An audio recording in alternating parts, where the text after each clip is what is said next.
नमस्कार, मैं अंजना और आप देख रहे हैं कड़वा घूट लाइव। आइए एक नजर डालते हैं आज की बड़ी खबर पर। गाइडलाइन पर सवाल, पत्र से सियासत में बवाल। छत्तीसगढ़ में गाइडलाइन दरों में बढ़ोतरी को लेकर सियासत तेज हो गई है। सांसद ब्रजमोहन अग्रवाल ने मुख्यमंत्री को पत्र लिखकर बढ़ी दरों को जन विरोधी बताया है और तत्काल स्थगन की मांग की है। वहीं कांग्रेस सांसद के पत्र को साठगांठ और दिखावा करार दे रहे हैं। अब बीजेपी के इस रुख पर सत्ता और विपक्ष दोनों की प्रतिक्रिया सामने आ रही है। देखिए यह रिपोर्ट। छग में रियल एस्टेट में उछाल आने के बावजूद 8 साल से गाइडलाइन की कीमत नहीं बढ़ाई गई थी। कीमत नहीं बढ़ने से किसानों को मुआवजे में भारी घाटा, भू अर्जन के लिए सरकार को बड़ी मशक्कत करनी पड़ रही थी।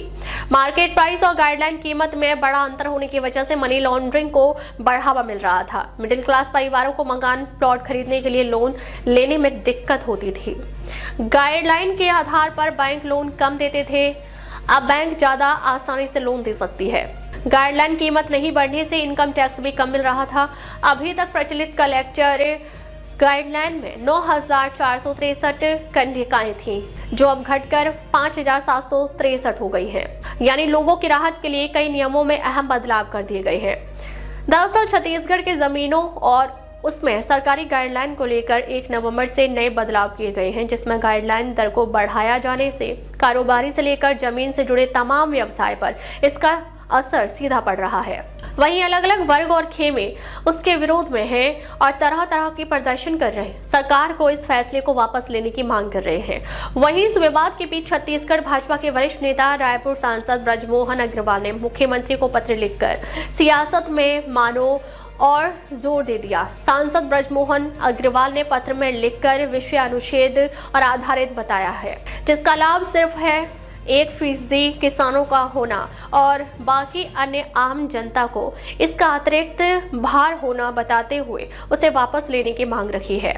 वहीं गाइडलाइन दरों में बढ़ोतरी और ईसी बढ़ोतरी ने शुरू कर दी है नई राजनीतिक बहस। रायपुर के सांसद ब्रजमोहन अग्रवाल ने मुख्यमंत्री को पत्र लिखते हुए कहा कि बढ़ी दरें जनता पर अतिरिक्त बोझ डालेंगी। उन्होंने मांग की है कि सरकार तुरंत इस फैसले को स्थगित करे, लेकिन सांसद के इस पत्र को लेकर सरकार के भीतर ही अलग सुर तो सुनाई दे रहा है। कैबिनेट मंत्री श्याम बिहारी जायसवाल ने इस मुद्दे को पार्टी लाइन से हटकर व्यक्तिगत विषय बताया है।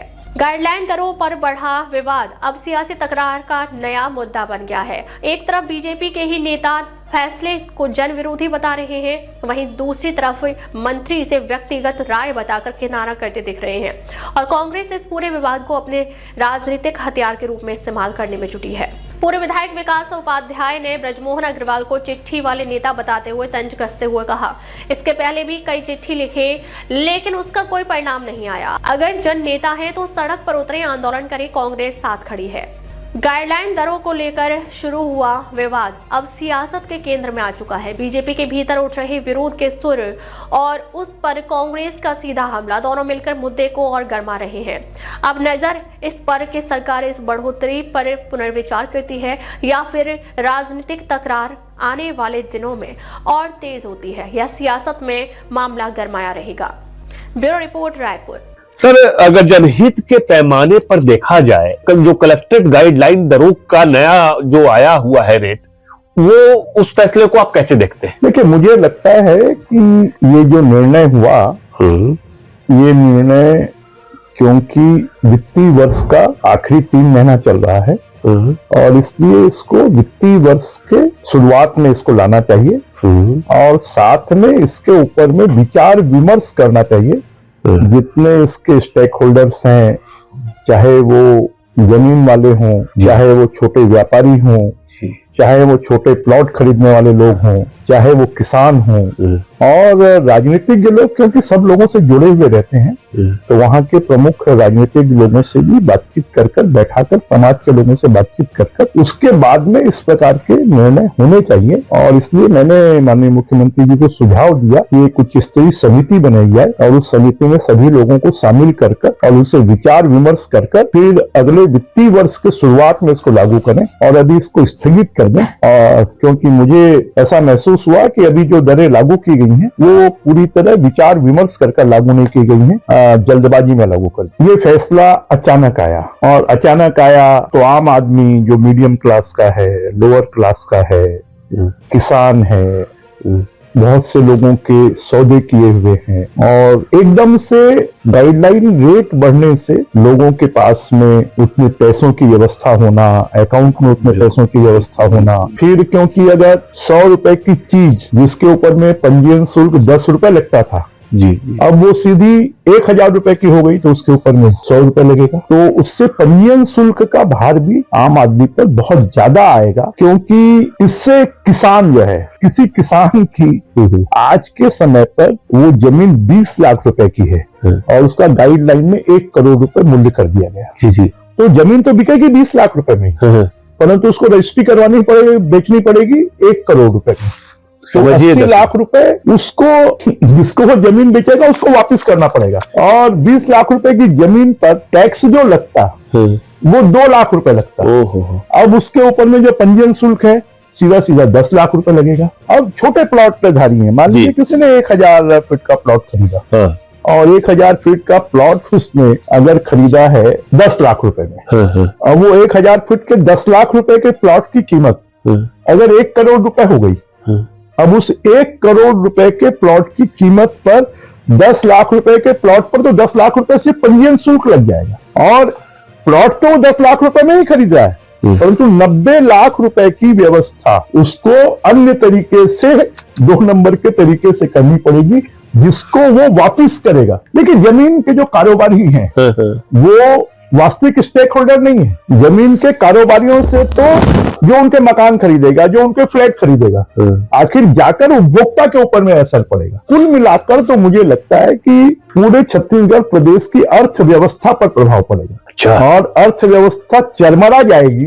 मान लीजिए कि 1 लाख करोड़ का जमीनों का लेन देन का व्यवसाय होता है और वो 1 लाख करोड़ का अगर व्यवसाय होता है तो वो पैसा बाजार में आता है। बाजार में आता है तो मजदूरों को भी पैसा मिलता है, वो रेस्टोरेंट वाले को भी मिलता है, वो ठेले वाले को भी मिलता है, वो चाय वाले को भी मिलता है, तो सब प्रकार के लोगों को पैसा मिलता है। तो वो पूरी अर्थव्यवस्था चरमरा जाएगी, क्योंकि जब इस प्रकार की डिस्पैरिटी होगी तो पूरे बाजार में हलचल मची हुई है और वो हलचल मची होने के कारण पूरा बाजार, मुझे लगता है कि आने वाले 3 साल के लिए तो छत्तीसगढ़ की अर्थव्यवस्था चरमरा जाएगी। देखिए, मेरी जानकारी में मुझे लगता है कि इसके ऊपर में जितना विचार विमर्श कैबिनेट में होना चाहिए, प्रमुख लोगों के साथ में जितना विचार विमर्श होना चाहिए, जो इन सब कामों से जुड़े हुए लोग हैं उनके साथ में जो विचार विमर्श होना चाहिए, ये सब विचार विमर्श नहीं हुआ है। ये कुछ अधिकारियों के द्वारा बनाई गई रिपोर्ट के आधार पर और इसको लागू कर दिया गया और मुझे तो लगता है शायद मुख्यमंत्री जी की भी जानकारी में ये नहीं रहा होगा। बिल्कुल, ये उनकी लागू होने के बाद, डिक्लेयर होने के बाद मुख्यमंत्री जी की जानकारी में भी आया होगा। लेकिन मैं ये नहीं मानता।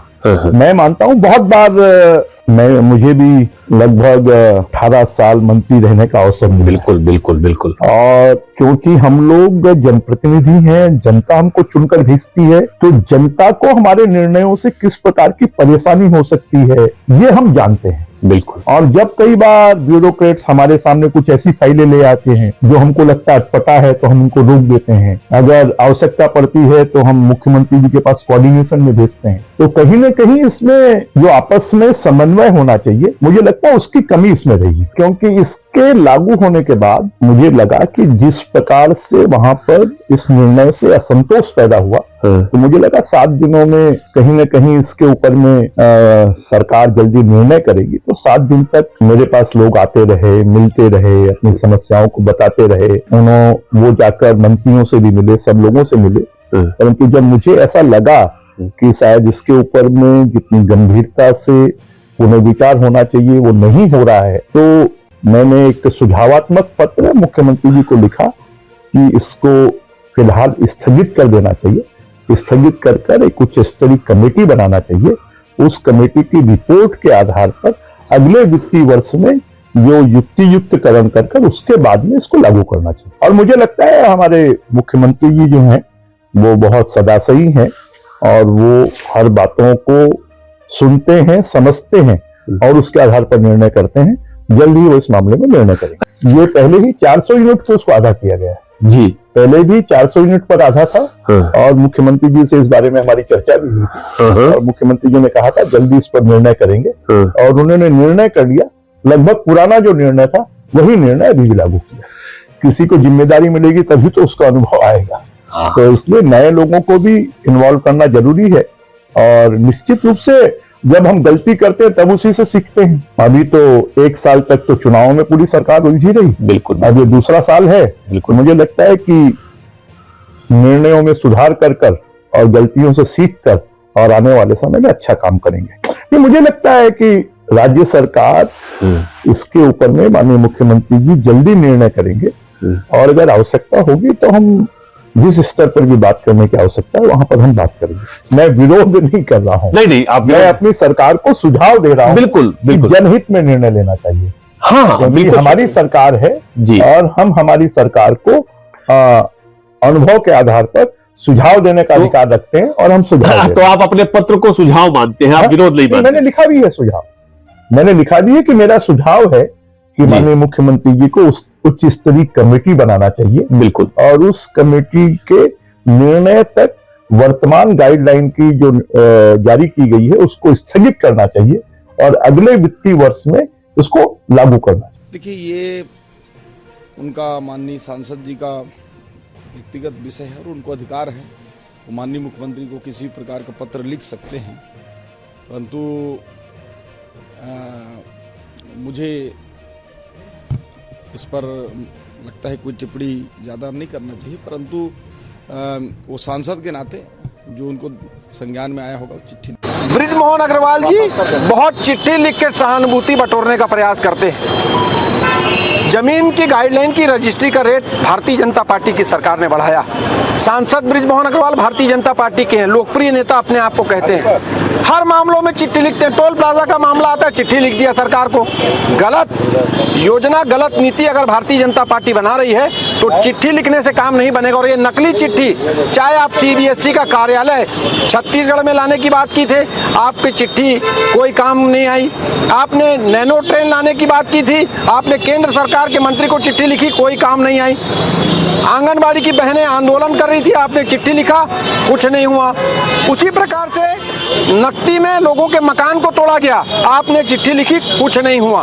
भारतीय जनता पार्टी के व्यक्ति, पुलिस विभाग, क्राइम और जिस प्रकार से यहाँ पर हो रहा था उसके लिए आपने चिट्ठी लिखी, कुछ नहीं हुआ। भारतीय जनता पार्टी के नेता बृजमोहन अग्रवाल जी, सदन चल रहा है दिल्ली में, सदन में अमित शाह जी और मोदी आपके साथ हैं। ओपी चौधरी या भारतीय जनता पार्टी की सरकार ने अगर जमीन की रजिस्ट्री को लेकर गलत नीति बनाई है तो उसका विरोध करके उनकी शिकायत करें। रायपुर राजधानी में आके आप जननेता हैं, आंदोलन करें। ननकी राम कंवर ने आंदोलन नहीं किया क्या? आप आंदोलन करें, कांग्रेस पार्टी उनके साथ रहेगी। लेकिन भारतीय जनता पार्टी के नेता सहानुभूति बटोरना चाहते हैं, चिट्ठी लिख के। मिली भगत है, साथ में भारतीय जनता पार्टी के नेता बृजमोहन अग्रवाल जी और पूरी सरकार की मिली भगत है। आम आदमी को मारने का काम, उनके रोजगार को छीनने का काम ये भारतीय जनता पार्टी की सरकार कर रही है। इसीलिए हम लोगों ने बृजमोहन अग्रवाल जी ने जो चिट्ठी लिखी है सरकार को, उस चिट्ठी की प्रतियों को जलाया है। अब तक के लिए बस इतना ही, फिर मिलते हैं एक ऐसी ही बड़ी खबर के साथ। अब तक के लिए नमस्कार और देखते रहिए कड़वा घूट लाइव।